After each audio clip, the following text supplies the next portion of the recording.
Hey guys, welcome back to the ranch, and today we're going to be talking all about sourdough, which is the newest addition to our homestead here, and all about the benefits and how you can get started with sourdough on your homestead. So come with me.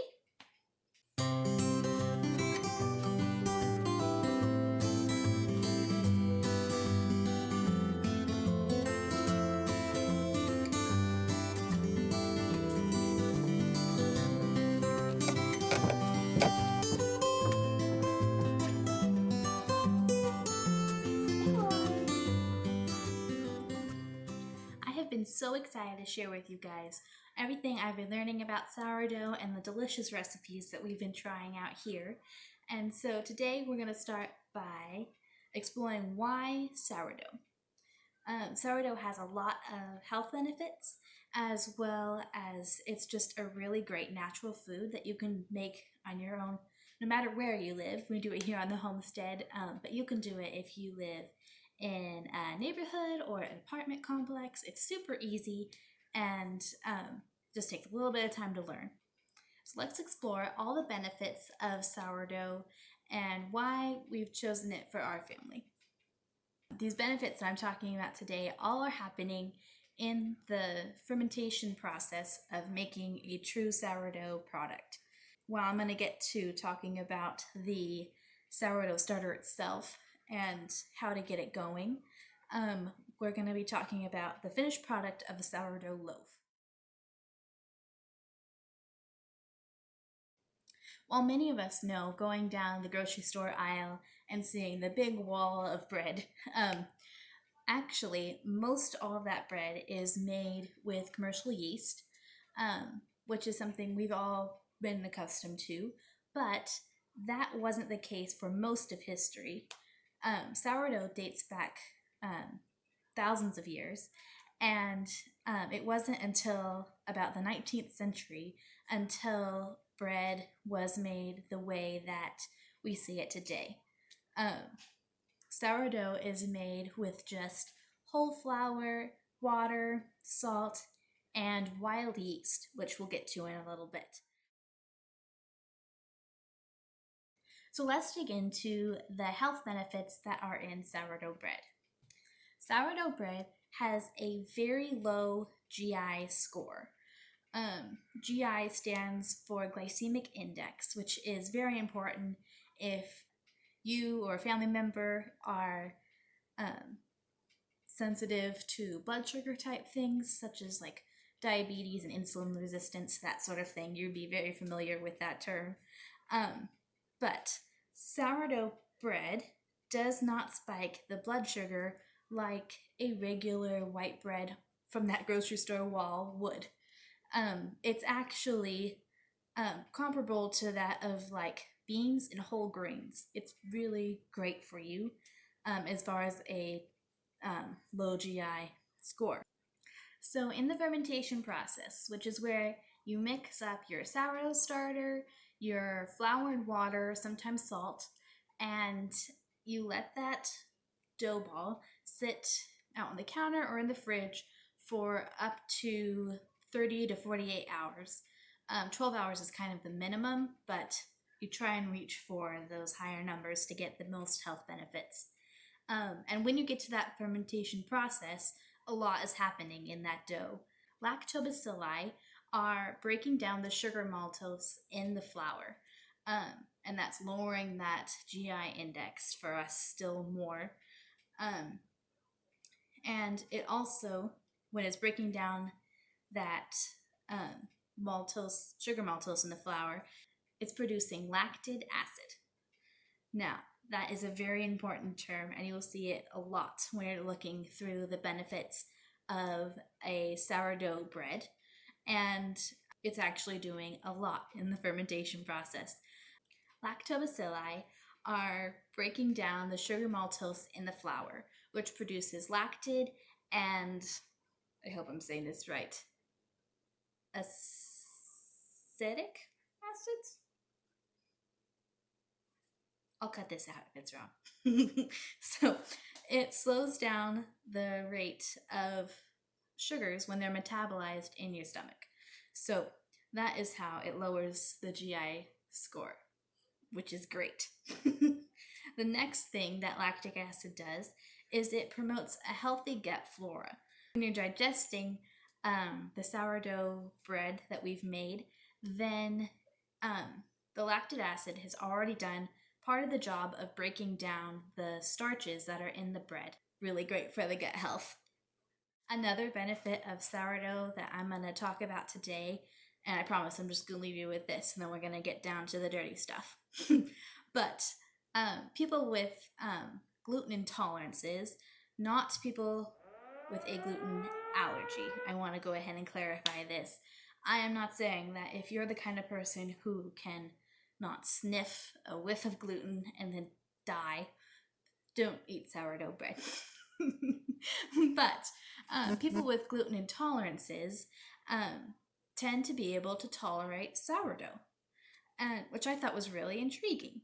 And so I looked into a little bit online about why this is happening. And in the fermentation process, it's allowing water molecules to get into the gluten strands, which reduce the gluten, the amount of gluten which is in the wheat in our bread. So that's super great. It also is the protein gluten gets broken down into amino acids. And so there's less of it, and the stuff that is there is being broken down. So people with gluten intolerances, slight gluten intolerances, they tend to be able to eat a true sourdough product. Now you may have noticed that I'm referring to sourdough bread as a true sourdough product, and that is really important, and let's get into why. Here are the dangers of fake sourdough. It's a trap! If I could make my voice do the booming, echoing voice from the sky noise, I would, but I do not think I can. So, listen closely when I say that fake sourdough is something that is widely popular right around now as sourdough is gaining more popularity, and people think that when they can go to the grocery store and buy something that looks like this, that's labeled sourdough, they're super excited and think they're going to get all these health benefits. Let me tell you why that's not going to do for you what a true sourdough loaf can do. Okay, so I've adjusted my angle here so you can see what I'm talking about. On this plate, I have 3 different kinds of bread. Now, this one was labeled as a sourdough bread that was in a loaf on the grocery store shelf. Super great. It smells like sourdough, so surely this could be a sourdough bread. Also, there is this bread. This was an Italian loaf, came in a big long loaf, and it tastes amazing as well. We put some garlic salt on it, browned it up, and had it with our spaghetti. That's really great. Also, this is a homemade sandwich bread loaf that I have made with my sourdough starter. And we're going to talk about the differences in all of this bread. So let's start with the worst bread on this plate. Now, obviously, the true sourdough is what we're talking about with the health benefits. And these other two are going to be the stuff that's not as great for you. So let's go through what is in these breads. Let's start with this lovely Italian loaf. Tasted great. We had garlic salt on it that day and went to bed and didn't think much of it. What was interesting is what's actually in this bread is regular white flour and commercial yeast, which is how a lot of people make the breads in bakeries, and just how anybody who you can buy a loaf of bread off the shelf is making their bread. Now, one of the things is that this piece of bread is going to be processed through your body the same way a spoonful of sugar would. It's actually a little bit faster. So this is not good for those people who are looking for a lower GI alternative. So we all kind of could guess that a white bread from the store, obviously not going to be that healthy. You would think that this piece of other bread that we got from a different shelf, another section perhaps, it was labeled sourdough. So this should definitely be a lot healthier for you. False. I hate to break it to you all, but this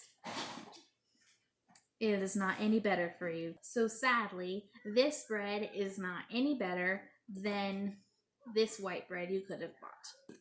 It might taste like sourdough, but often that is just because they've added an artificial flavor that will make it taste more sour and hence like sourdough.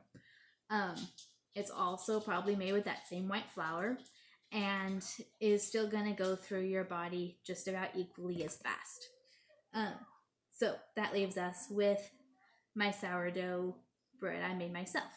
It's actually crumbling apart right now because I made this about a week ago. But this bread is going to have those healthy gut flora still in it.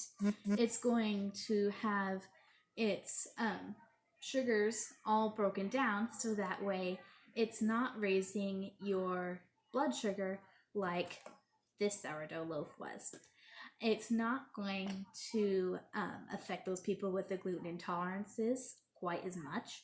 And it's going to be just a lot healthier of an option for us. So if this excites you and you want to go ahead and make this sourdough bread yourself, go ahead and keep watching because this is the first video in a series on my channel where we're going to be talking about how to make a sourdough starter, how to maintain a sourdough starter, and then how to make your final true sourdough product.